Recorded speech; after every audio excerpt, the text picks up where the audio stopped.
आज के वीडियो में हम पढ़ेंगे एसिड, बेस एंड साल्ट के चैप्टर को। आज ये चैप्टर का फर्स्ट वीडियो है, तो जिसमें हमें पढ़ना है एसिड के बारे में, बेस के बारे में और साल्ट के बारे में। इस पूरे चैप्टर में हमें इसी के बारे में पढ़ना है। तो सबसे पहले हम पढ़ेंगे एसिड के बारे में। जब हम एसिड को पूरा पढ़ लेंगे तब हम पढ़ेंगे बेस के बारे में और उसके बाद पढ़ेंगे साल्ट के बारे में। तो सबसे पहले हम पढ़ते हैं एसिड के बारे में। तो ये 10th का केमिस्ट्री का सेकंड चैप्टर है। एसिड को हिंदी में कहते हैं अम्ल, एसिड को हिंदी में कहते हैं अम्ल, बेस को कहते हैं भस्म और साल्ट को कहते हैं लवण। तो पूरे चैप्टर का अगर हिंदी में नाम देखें तो अम्ल, भस्म तथा लवण, यानी कि एसिड, बेस एंड साल्ट। तो अब हम बात करते हैं कि एसिड क्या होते हैं, यानी कि अम्ल क्या होते हैं। तो एसिड ऐसा सब्सटेंस होता है जो कि पहला टेस्ट में सावर हो, यानी कि खट्टा हो। एसिड टेस्ट में कैसा होना चाहिए? सावर यानी कि खट्टा। पहले के टाइम में एसिड का जो डिफिनेशन दिया जाता था वो उनके गुणों पे दिया जाता था। तो पहले हम देख लेते हैं कि पहले एसिड का डिफिनेशन किस तरीके से दिया जाता था। तो फर्स्ट बोला जाता था कि एसिड जो होता है वो टेस्ट में सावर होना चाहिए, यानी कि खट्टा होना चाहिए। इसके बाद दूसरा बोला जाता था कि एसिड जो है जब मेटल के साथ रिएक्शन करे तब हाइड्रोजन गैस बनना चाहिए, यानी कि हाइड्रोजन गैस रिलीज होना चाहिए। तो ये एसिड का दो डिफिनेशन दिया जाता था। पहला, acid is a substance that takes taste in sour. उसके बाद देता था कि acid is a substance which react with metals then hydrogen gas is form. यानी कि acid is a substance reacts with metal then hydrogen gas is formed. यानी कि acid अगर मेटल से रिएक्शन करे तो हाइड्रोजन गैस बनना चाहिए और एसिड टेस्ट में सावर होना चाहिए। अभी के टाइम में एसिड का एक अलग से डिफिनेशन दिया जाता है, जिसमें कि बोला जाता है कि एसिड एक सब्सटेंस है। अगर एसिड को एक्वस सॉल्यूशन में डाला जाए, अगर एसिड को एक्वस सॉल्यूशन में डाल देते हैं तो H+ आयन बनना चाहिए।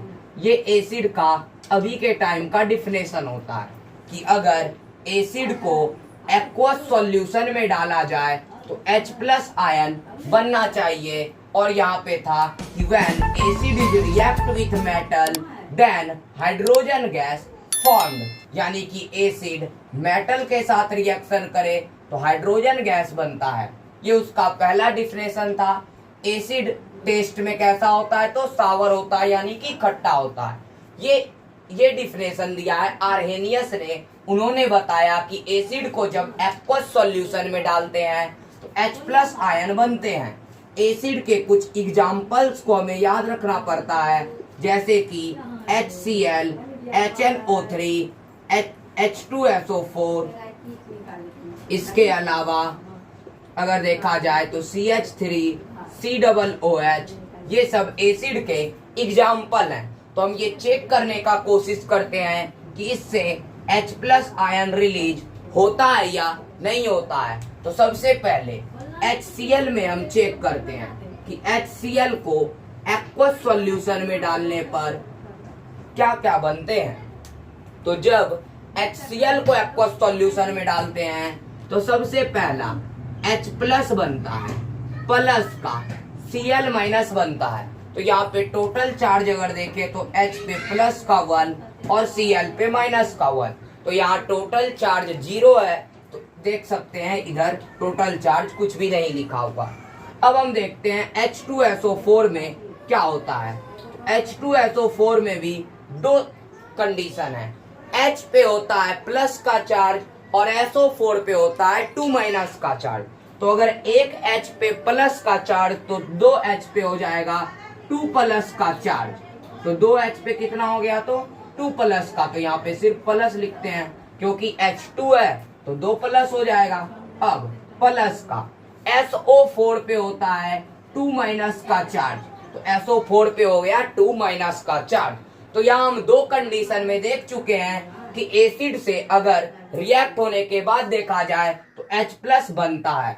अब हम देखते हैं HNO3 में कि HNO3 में क्या होता है कि अगर HNO3 को H2O में डाला जाए तो HNO3 को जब H2O में डाला जाता है तो हमें पता है कि H पे प्लस का चार्ज होता है। H पे कौन सा चार्ज, तो प्लस का, और NO3 पे माइनस का चार्ज होता है। तो यहाँ भी हम देख सकते हैं कि टोटल चार्ज इस कंडीशन में भी 0 है और इधर भी 0, क्योंकि इधर टोटल चार्ज 0 है। तो अब हम देखेंगे कि आगे एसिड में कौन कौन से प्रॉपर्टीज होने चाहिए। अब हम जानते हैं एसिड के प्रॉपर्टीज के बारे में कि एसिड में कौन कौन से गुण होने चाहिए। तो एसिड के हम 7 से 8 प्रॉपर्टीज को जानेंगे ताकि हमें अच्छे से समझ में आए कि एसिड में कौन कौन से प्रॉपर्टीज होने चाहिए और वे क्या प्रॉपर्टी है। तो उनमें किन्हीं भी 5 प्रॉपर्टी को अच्छे से याद कर लेना कंपलसरी है, क्योंकि ये 5 मार्क्स में पूछा जाता है। तो सबसे पहला, एसिड जो होता है, एसिड टेस्ट में सावर होना चाहिए, यानी कि खट्टा होना चाहिए। पहला प्रॉपर्टी क्या है, तो एसिड टेस्ट में कैसा होना चाहिए, तो सावर यानी कि खट्टा होना चाहिए। ये एसिड का फर्स्ट प्रॉपर्टी है। अब हम बात करते हैं सेकंड प्रॉपर्टी का कि एसिड का सेकंड प्रॉपर्टी क्या होगा। तो सेकंड प्रॉपर्टी है कि एसिड को अगर मेटल के साथ रिएक्शन करवाया जाए, सेकंड प्रॉपर्टी क्या है कि एसिड को अगर मेटल के साथ रिएक्शन करवाया जाए तो हाइड्रोजन गैस बनता है, यानी कि when acid is react with metal, acid is react with metal then hydrogen gas formed, यानी कि एसिड को अगर मेटल के साथ यानी धातु के साथ अभिक्रिया करवाएं तो हाइड्रोजन गैस बनता है। इसका हम एक दो एग्जाम्पल देख लेते हैं, जैसे कि Zn प्लस का H2SO4, तो इधर बनता है ZnSO4 प्लस का H2। वहीं हम बात करते हैं Fe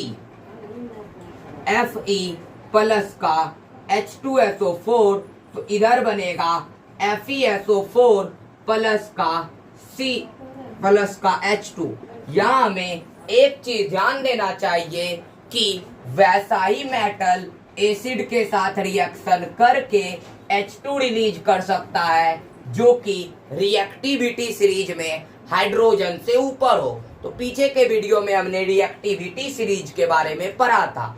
तो यहाँ हमें वो ध्यान देना है कि वही मेटल एसिड के साथ रिएक्शन करके H2 रिलीज करेगा जो कि रिएक्टिविटी सीरीज में उससे ऊपर है। अगर वो रिएक्टिविटी सीरीज में हाइड्रोजन से नीचे है तो वो H2 रिलीज नहीं कर सकता है, क्योंकि वो H2 को डिस्प्लेस नहीं कर पाएगा। तो ये हमें ध्यान देना है। बाकी के एक दो एग्जांपल्स हम और देख लेते हैं। Na प्लस का HCl, तो यहाँ पे 2 लिख देते हैं क्योंकि H2 बाहर होना चाहिए। तो 2 NaCl प्लस का H2, तो Na भी एक एसिड है। तो कोई भी एसिड अगर मेटल से रिएक्शन करे तो हाइड्रोजन गैस बनना चाहिए। ऐसा इस कंडीशन में हमें ध्यान देना है कि हाइड्रोजन गैस नहीं बनेगा अगर एसिड रिएक्टिविटी सीरीज में उससे नीचे है तब। सॉरी, हमने गलती से बोल दिया, एसिड नीचे होना चाहिए। रिएक्टिविटी सीरीज में हाइड्रोजन से नीचे अगर मेटल होगा तब H2 रिलीज नहीं हो सकता है। तो अब हम बात करते हैं इसका थर्ड प्रॉपर्टी के बारे में। तो इसका थर्ड प्रॉपर्टी है कि एसिड को अगर मेटल कार्बोनेट से, पहला मेटल कार्बोनेट और दूसरा मेटल बाइकार्बोनेट, या तो मेटल कार्बोनेट या तो मेटल बाइकार्बोनेट, तो एसिड को अगर मेटल कार्बोनेट या फिर मेटल बाइकार्बोनेट से रिएक्शन करवाते हैं तो उस कंडीशन में क्या बनेगा, ये बहुत ज्यादा इंपॉर्टेंट है। तो ये एसिड का थर्ड रूल है। तो ऐसा कंडीशन में 3 चीज बनता है।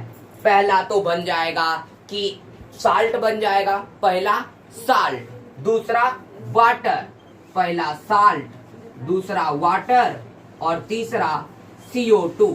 यानी कि इस कंडीशन में तीन चीज बनते हैं, साल्ट, वाटर और CO2। तो फर्स्ट कंडीशन क्या है कि when acid is reacted with metal carbonate then salt, water and carbon dioxide formed. इसके बाद सेकेंड है इसी में कि when acid is react with metal bicarbonate then salt, water and CO2 formed. तो मेटल कार्बोनेट क्या होते हैं? तो मेटल कार्बोनेट का मतलब है मेटल प्लस का कार्बोनेट, यानी कि यहाँ पे मेटल होना चाहिए और प्लस का कार्बोनेट, तो बन जाता है मेटल कार्बोनेट। तो जैसे कि हम देखते हैं Na एक मेटल है यानी कि सोडियम, कार्बोनेट, कार्बोनेट को लिखते हैं CO3, कार्बोनेट किसको लिखते हैं? तो CO3। अगर इसका फॉर्मूला देखा जाए तो बन जाता है NaCO3, यानी कि NaCO3 क्या है? तो एक मेटल कार्बोनेट है। वहीं अगर Ca को देखा जाए तो Ca मीन्स कैल्शियम, ये भी एक मेटल है, और CO3 तो कैल्शियम कार्बोनेट। Ca जो होता है, Ca का वैलेंसी हमें थोड़ा सा ध्यान देना पड़ता है कि किसका कितना वैलेंसी होता है। तो Ca का वैलेंसी 1 होता है, CO3 का भी वैलेंसी 1, उसके बाद क्रॉस मल्टीप्लाई तो फॉर्मूला बन जाएगा CaCO3। यहाँ भी हमने वही किया है, Na का वैलेंसी 1 और CO3 का वैलेंसी 1, क्रॉस मल्टीप्लाई करते हैं तो NaCO3, यानी कि वो मेटल कार्बोनेट है। मेटल कार्बोनेट में हमें ध्यान देना है मेटल प्लस का कार्बोनेट। वहीं अगर मेटल बाइकार्बोनेट पूछा जाए कि मेटल बाइकार्बोनेट क्या होता है, तो मेटल बाइकार्बोनेट को एक और चीज हम लिख सकते हैं, metal hydrogen carbonate. Metal bicarbonate को ही बोला जाता है मेटल हाइड्रोजन कार्बोनेट। तो यहाँ भी दो चीज है, एक तो पहला मेटल और दूसरा बाइकार्बोनेट। तो मेटल बाइकार्बोनेट बनता है मेटल प्लस का कार्बोनेट मिलकर। मेटल यानी कोई भी मेटल और बाइकार्बोनेट होता है HCO3। बाइकार्बोनेट किसको कहते हैं? तो HCO3। तो यहाँ पे हम देखते हैं सबसे पहले Na को कि Na क्या होते हैं? तो Na का वैलेंसी 1 और HCO3 का वैलेंसी होता है 1, तो क्रॉस मल्टीप्लाई में बनता है NaHCO3। यहाँ पे एक फॉल्ट है थोड़ा सा, इसको हम देख लेते हैं। Na का वैलेंसी 1 होता है, CO3 का वैलेंसी 2 होता है, तो क्रॉस मल्टीप्लाई में यहाँ बनेगा Na2CO3। उसी तरीके से यहाँ भी हम देख लेते हैं, Ca जो होता है, Ca का वैलेंसी होता है 2 और CO3 का वैलेंसी होता है 2, तो क्रॉस मल्टीप्लाई करके इसको लिखा जा सकता है Ca2 और CO3 के बदले भी 2, तो यहाँ पे 2 कैंसिल करके उसको सीधा लिख दिया गया है CaCO3। यहाँ पे थोड़ा सा प्रॉब्लम हो गया था क्योंकि CO3 का वैलेंसी हमने 1 ले लिया था, CO3 का वैलेंसी 2 होता है और HCO3 का वैलेंसी 1 होता है, तो वहां पे यही प्रॉब्लम था, बाकी सब उसमें ठीक है। तो हमें ये ध्यान देना है कि मेटल कार्बोनेट में मेटल और प्लस का कार्बोनेट होना चाहिए। कार्बोनेट यानी CO3, कार्बोनेट का वैलेंसी होगा 2 और मेटल बाइकार्बोनेट, तो मेटल प्लस का बाइकार्बोनेट, बाइकार्बोनेट का वैलेंसी होता है 1। तो अब हम देख लेते हैं कि इस कंडीशन में दो एग्जांपल देख लेंगे, उसके बाद हम आगे के प्रॉपर्टीज को जानेंगे। तो मेटल, कार्बोनेट और बाइकार्बोनेट अगर एसिड से रिएक्शन करे तो क्या होते हैं, तो ये थर्ड प्रॉपर्टी का अब हम एग्जांपल देख लेते हैं। तो दोनों कंडीशन में एक एक एग्जांपल हम लिख देते हैं। तो सबसे पहले मेटल कार्बोनेट यानी कि Na2CO3 प्लस का एक एसिड लेते हैं HCl, तो देखते हैं इधर क्या बनते हैं। तो Na यहाँ 2 बार है, तो हमें पता है कि Na और Cl से मिलके एक साल्ट बनता है जिसका नाम है NaCl। तो Na यहाँ 2 बार है तो वहां भी 2, तो इसीलिए हमें यहाँ भी 2 लगाना पड़ा, तो बन गया NaCl प्लस का H2O प्लस का CO2। तो ये रिएक्शन पहले से ही बैलेंस है, अगर रिएक्शन बैलेंस नहीं होता तो हमें रिएक्शन को बैलेंस करना पड़ता। तो मेटल कार्बोनेट का केस में हमने देख लिया केमिकल इक्वेशन। अब हम देखते हैं मेटल बाइकार्बोनेट के लिए। तो NaHCO3 ये है मेटल बाइकार्बोनेट प्लस का 2HCl। तो अब हम देखते हैं इधर क्या क्या बनते हैं। तो 2NaCl सबसे पहले क्या बना, तो 2NaCl। तो 2NaCl बनाने के लिए हमें यहाँ भी 2 लगाना पड़ा, तो 2NaCl बन गए हैं। तो 2NaCl के बाद देखते हैं कि क्या बनेंगे। तो 2NaCl के बाद H यहाँ 2 बार है और यहाँ भी H 2 बार है, यानी कि 2H2O प्लस का 2CO2। तो यहाँ हमने देखा कि हर एक कंडीशन में हमें 2 लगाना पड़ा। तो इससे अच्छा है कि हम हर एक कंडीशन में 2 ना लगा के हर एक जगह 1 ही रहने दें, तो भी रिएक्शन बैलेंस ही होंगे। तो एक बार इसको देख लेते हैं। NaHCO3 है प्लस का HCl है, तो देखते हैं रिएक्शन बैलेंस होता है या नहीं। तो इधर हमने लिख दिया है NaCl, तो पहला NaCl। अब लिख देते हैं प्लस का H2O प्लस का CO2, तो देखते हैं रिएक्शन बैलेंस है या नहीं।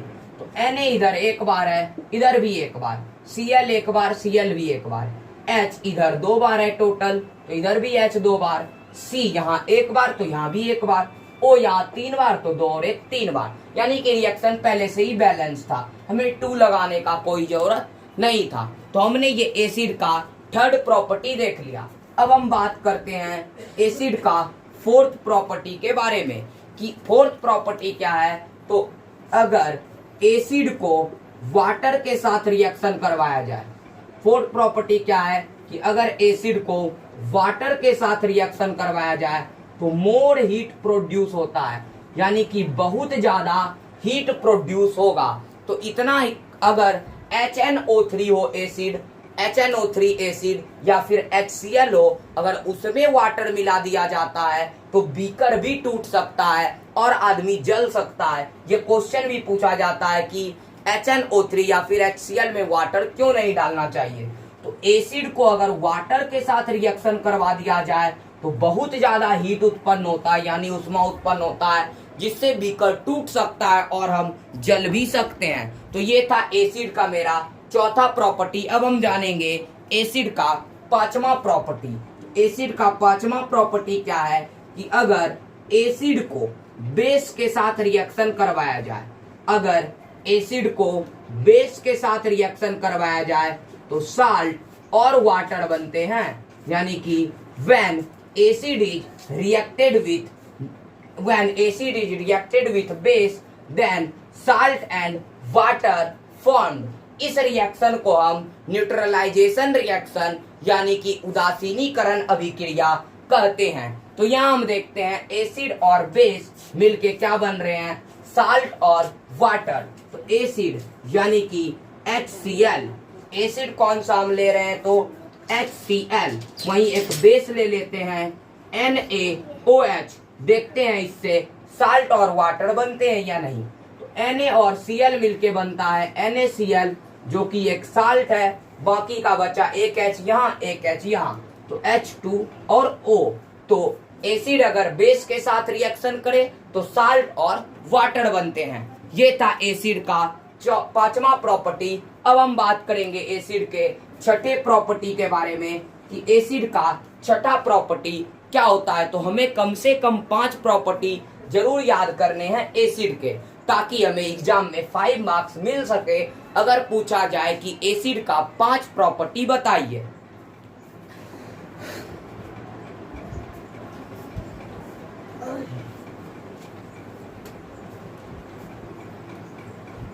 तो छठा प्रॉपर्टी है कि एसिड को अगर मेटल ऑक्साइड से रिएक्शन करवाएं। छठा प्रॉपर्टी क्या है कि एसिड को अगर मेटल ऑक्साइड से रिएक्शन करवाएं तो बनता है साल्ट प्लस का वाटर, यानी कि when acid is reacted with metallic oxide then salt and water formed. अभी हमने देखा था कि एसिड और बेस में रिएक्शन होने पे भी साल्ट और वाटर बनता है, और हमने यहाँ भी देखा कि एसिड और मेटल ऑक्साइड में रिएक्शन होने पे भी साल्ट और वाटर बनता है। ऐसा इसीलिए होता है क्योंकि मेटल ऑक्साइड जो होते हैं उसका नेचर एल्केलाइन होता है, यानी कि बेसिक होता है। तो एसिड हम देख लेते हैं एक HCl लेके, तो HCl एक एसिड है। वहीं हम एक देखेंगे मेटल ऑक्साइड। मेटल का मतलब है पहला तो मेटल होना चाहिए और दूसरा ऑक्साइड। ऑक्साइड मतलब ऑक्सीजन। तो मेटल प्लस का ऑक्साइड यानी कि ऑक्सीजन हो। तो हम देखते हैं Na2O को लेके, तो इधर बनेगा NaCl, तो यहाँ पे 2 लिख देते हैं। तो इधर NaCl प्लस का H2O यानी कि 2HCl प्लस का Na2O, तो बना 2 NaCl प्लस का H2O यानी कि एसिड और मेटल ऑक्साइड में रिएक्शन होने पे साल्ट और वाटर बनता है। वहीं इसका दूसरा भी एग्जाम्पल लिया जा सकता है साल्ट और वाटर के लिए। तो हम एक ले लेते हैं CaO और इधर HCl लेते हैं, तो 2HCl। तो इधर देखते हैं क्या बनते हैं। तो Ca और Cl से रिलेटेड फॉर्मूला होता है CaCl2 प्लस का देखते हैं क्या बनते हैं, तो H2O। तो हमने देखा कि मेटल जो होते हैं एसिड और मेटल ऑक्साइड से साल्ट और वाटर बनते हैं। तो ये एसिड का छठा प्रॉपर्टी है। अब हम बात करेंगे एसिड का 7वां प्रॉपर्टी के बारे में। तो कुछ कंडीशन में अगर देखा जाए तो एसिड जो होते हैं वो कुछ कंडीशन में एसिड को अगर नन मेटल का ऑक्साइड से रिएक्शन करवाया जाए, कुछ कंडीशन में अगर एसिड को नन मेटल ऑक्साइड से रिएक्शन करवाए तो यहाँ कुछ कंडीशन में अगर वाटर को नन मेटल ऑक्साइड से रिएक्शन करवाएं तो वहां पे बन जाते हैं एसिड। कुछ कंडीशन में ऐसा होता है कि अगर वाटर को रिएक्शन करवाया जाए नन मेटल के साथ तो वहां पे एसिड बनता है। ऐसा कभी कभी होता है, हमेशा ऐसा नहीं होता है। तो यहाँ हम देखते हैं कि अगर वाटर को नन मेटल से रिएक्शन करवाया जाए तो एसिड बनता है। तो हम देखते हैं वाटर यानी कि H2O और एक नन मेटल लेते हैं SO3। तो H2O और SO3 में रिएक्शन होने पे बनता है H2SO4 जो कि एक एसिड है। तो ये एसिड का 7वां प्रॉपर्टी था कि अगर वाटर को नन मेटल का ऑक्साइड से रिएक्शन करवाएं, नन मेटल का ऑक्साइड से रिएक्शन करवाएं तो वहां पे एसिड बनते हैं। ये एसिड के 7वें प्रॉपर्टी थे। अब हम देखते हैं एसिड का लास्ट प्रॉपर्टी जो कि है 8वां प्रॉपर्टी कि अगर एसिड को लिटमस पेपर में डाला जाए तो क्या होगा। कि एसिड को अगर लिटमस पेपर में डाले तो क्या होता है। बाकी लिटमस पेपर क्या है ये हम आगे के वीडियोज में पढ़ेंगे। तो एसिड जो होता है वो नीला लिटमस को लाल कर देता है।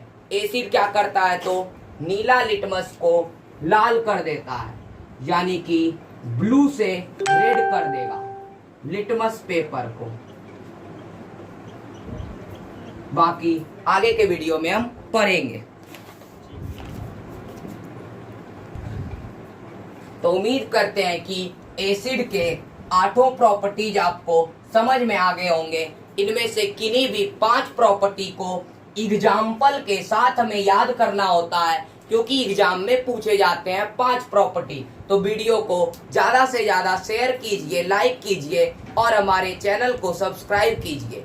टेलीग्राम चैनल पर आप हमारे चैनल का नोट्स पा सकते हैं। टेलीग्राम चैनल ज्वाइन करने के लिए टेलीग्राम पर सर्च कीजिए रोहित सिंह अकेडमी, वहां आपको टेलीग्राम चैनल मिल जाएगा।